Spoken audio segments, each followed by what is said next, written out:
안녕하세요. BS코아 이비인후과 대표원장 배성호입니다. 오늘은 비염에 대한 좀 설명을 드리고자 준비를 했습니다.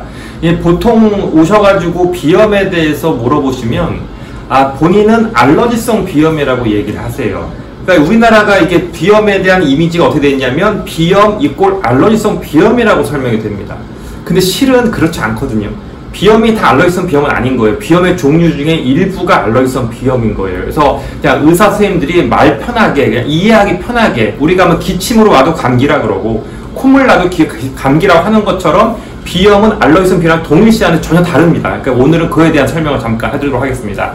비염을 굳이 나누려면 알러지냐 아니냐로 나누는 것보다는 선천적이냐 후천성이냐고 나누는 게 더 맞는 겁니다. 무슨 얘기냐? 우리 애가 3살, 4살부터 맨날 코감기를 달고 살아요. 봤더니 기침도 없이 콧물, 재채, 가려움이 어릴 때부터 계속 있어요. 이런 건 보통 선천적인 겁니다. 이건 타고난 거예요. 그러니까 부모님한테 받은 거예요. 이거는 별 수 없이 거의 90% 이상 알러지성 비염입니다. 진먼지가 됐건 꽃가루 됐건 뭔가 코에 들어오는 거에 예민성을 갖고 태어난 거예요.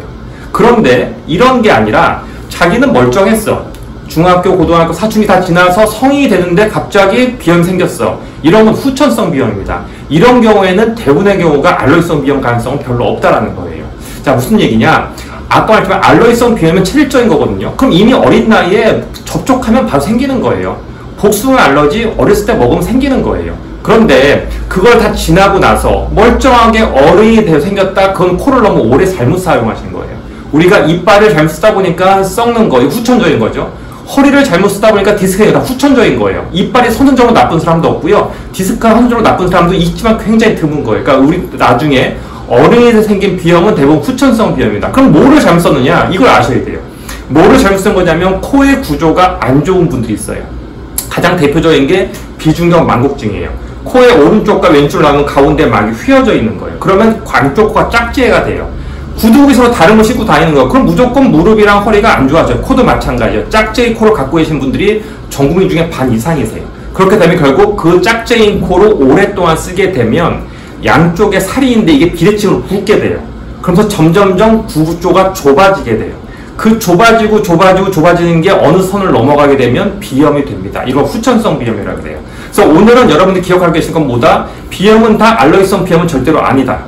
우리가 선천적인 비염, 어릴 때부터 안 좋았다? 이거는 알러지성 비염의 가능성이 높고, 성인이 생기는 후천성 비염은 구조적인 문제로 생기는 비염일 가능성이 높다. 결국 이거에 대한 치료 방법은 달라지게 되겠죠. 그래서 선천적인 비염이랑 알러지성 비염 보통 우리가 가장 기본으로 약물 치료하고, 이것도 약물 치료하지만 약물 치료 안 되면 여기 면역 치료, 이거는 술 치료, 이렇게 가게 됩니다. 그래서 오늘 기억할 거는 모든 비염이 알러지성 비염은 아니다라는 거는 기억하시길 바라겠습니다. 감사합니다.